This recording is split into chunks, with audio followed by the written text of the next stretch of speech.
Hello everyone, welcome back to my another video. আজকে আমি তোমাদের সাথে শেয়ার করব উইন্টারে নিজের স্কিনের কিভাবে খেয়াল রাখা যায়। তো তার জন্য আমি নিয়ে নিয়েছি এখানে কিছু সামান্য পরিমাণ চাল, আর তাতে আমি দিয়ে দিচ্ছি জল। আর এটি আমি 1 ঘন্টার জন্য ভিজিয়ে রাখবো। তোমরা চাইলে সারা রাত ভিজিয়ে রাখতে পারো। এই চাল ভেজানো জল আমাদের স্কিনের জন্য ভীষণ এফেক্টিভ।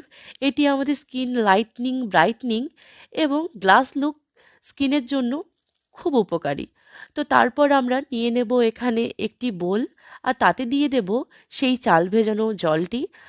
এইটি তোমরা সপ্তাহে একদিন অন্তত পক্ষে ট্রাই।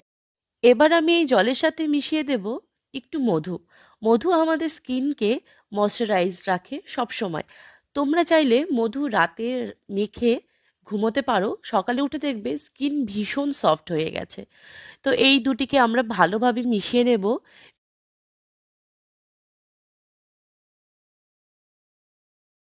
তো এবার আমি ভালোভাবে স্কিনে অ্যাপ্লাই করে নেব এবং আমি এটিকে ভালোভাবে স্কিনে ম্যাসাজ করব।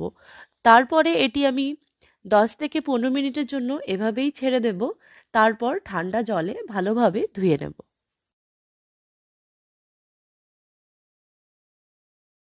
তো ম্যাসাজ করার ফলে কি হবে, আমাদের স্কিনে যত ডেড সেলস আছে সেগুলো সব আস্তে আস্তে রিমুভ হয়ে যাবে। এবার চলে যাই স্টেপ 2-তে। তার জন্য আমাদের লাগছে একটি গ্লাস বোল, আর তার মধ্যে আমি এবার অ্যাড করে দেব অরেঞ্জ পিল পাউডার। তো তোমরা চাইলে এটি অনলাইনে পেয়ে যাবে, আমি অনলাইন থেকেই নিয়েছি। আর নয়তো তোমরা বাড়িতেও সেটি বানিয়ে নিতে পারো। তারপর আমি এখানে 1 চামচ অরেঞ্জ পিল পাউডার দিয়ে দিলাম। আর orange peel powder anti ageing, skin brightening, skin lightening, anti acne সব কিছুতেই ভীষণ পরিমাণে হেল্প করে। তারপর আমি এখানে দিয়ে দিলাম 1/2 স্পুন গ্লিসারিন। গ্লিসারিন আমাদের স্কিনকে সবসময় হাইড্রেটেড রাখে। আর এবার আমি অ্যাড করে দেব 2 স্পুন রাইস ওয়াটার। তো তোমরা চাইলে এটি স্টোর করেও রাখতে পারো 1 সপ্তাহের জন্য। সো এটিকে আমি এবার ভালো করে মিক্সড করে নেব। অরেঞ্জ পিল পাউডার বাড়িতে কিভাবে বানায় সেই ডিআইওয়াই যদি তোমাদের লাগে তো আমাকে ডিএম করো, কমেন্ট করো, আমি সেটিও তোমাদের বানিয়ে দেখাবো। এবার আমি এটিকে ভালোভাবে স্কিনে অ্যাপ্লাই করে নেব। অ্যাপ্লাই করার পরে আমি 10 থেকে 15 মিনিট এভাবেই ছেড়ে দেব। তোমরা চাইলে এটি শুধু শুধু এই স্টেপটি রাতে করে তোমরা সারা রাত লিভ অন করতে পারো। তো আমি 10 থেকে 15 মিনিটের জন্য এটিকে রেখে তারপর ঠান্ডা জলে ধুয়ে নেব। তো চলো এবার যাই স্টেপ নাম্বার 3। তো সেটার জন্য আমার লাগছে সামান্য পরিমাণ বেসন। বেসন আমাদের স্কিনের জন্য ভীষণ উপকারী। এটি অ্যান্টি এজিং, অ্যান্টি ট্যান সব কিছুতেই ভীষণ হেল্পফুল। তারপর নিয়ে নিলাম আমি সামান্য পরিমাণ চালের গুঁড়ো এবং আমি দিয়ে দিলাম সামান্য পরিমাণ মধু। তার সাথে আমি মিশিয়ে দেব চালের জল, মানে রাইস ওয়াটার, যেটি আমি আগে ভিজিয়ে রেখেছিলাম। তো এখানে আমি নিলাম চালের গুঁড়ো। চালের গুঁড়ো স্কিনের জন্য ভীষণ উপকারী। এটি স্কিন পোরকে রিপেয়ার করে এবং স্কিনের যা রিঙ্কল আছে সেগুলোকে রিমুভ করতে সাহায্য করে এবং স্কিনকে ভীষণ পরিমাণে ব্রাইটনিং করে।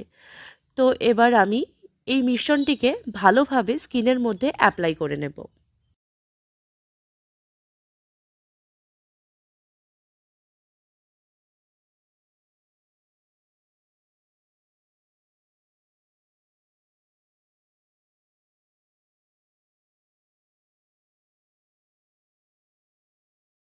অ্যাপ্লাই করার পরে আমি এটিকে 10 থেকে 15 মিনিটের জন্য এভাবেই ছেড়ে দেব। তারপর আমি নর্মাল জলে ধুয়ে নেব। এটি ভেতর থেকে ভীষণ পরিমাণে যা ডার্ট আছে সব কিছুকে রিমুভ করে। দেখতে পাচ্ছ ফাইনাল লুক।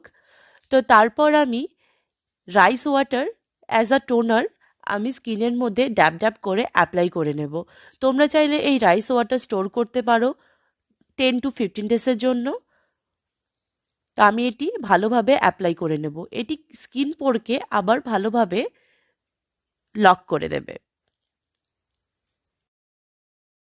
যদি তোমাদের আমার এই ভিডিওটি ইনফরমেটিভ মনে হয় বা ভালো লেগে থাকে, প্লিজ লাইক, শেয়ার এবং সাবস্ক্রাইব করে দিও। সবাই ভালো থেকো, সুস্থ থেকো।